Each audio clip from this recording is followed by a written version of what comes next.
On a visit to the region this past weekend, the WFP's chief, David Beasley, described the scale of the devastation as truly incomprehensible. And in Syria specifically, a catastrophe on top of a catastrophe where, after 12 years of civil war, a region left with gaping capacity deficits in dealing with the impact of a disaster of this magnitude. Over 12.1 million people are already food insecure in Syria, with an additional 3 million at the doorstep of hunger. That's 2/3 of the population of the country. We have an unprecedented economic crisis in Syria that has been getting worse year on year. So we now have the average monthly salary in Syria, the family can afford 3 days worth of food. So it's quite shocking. And when you go out on the streets and you see it, you can really see some of the desperation there. There's been a tenfold increase in the price of food in the last 3 years, for example. We know there are many newly displaced households that have lost their homes, have lost their incomes, have lost their livelihoods.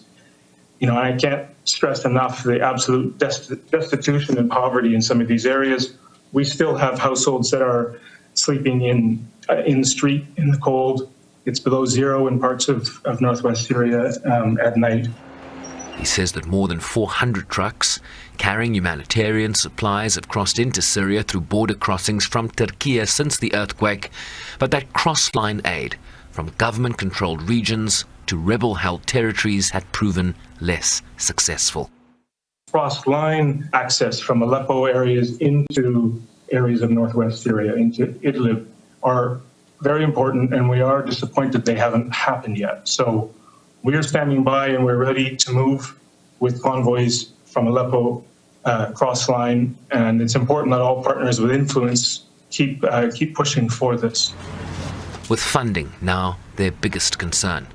We need more than $450 million just to maintain our emergency food assistance for the rest of 2023, including to these earthquake-affected households. So without sufficient resources, we will have to do cuts. We'll have to cut significantly the number of people that we provide support to, and that's going to come on top of an earthquake crisis and an economic crisis. So it's critical that we continue to have the support in Syria. I am concerned about the long term, however, because that sort of support from charitable contributions and the local community in the context of Syria, the economic crisis I mentioned, can only hold up for so long. So we're quite concerned what happens when the earthquake is not on the front page of the news anymore, and these hundreds of thousands of people continue to need support. With warnings that if the funding doesn't materialize, between 50 to 60% of the 5.5 million people currently being reached in Syria every month would need to be cut from WFP's feeding programs. Sherwin Bryceby's SABC News, New York.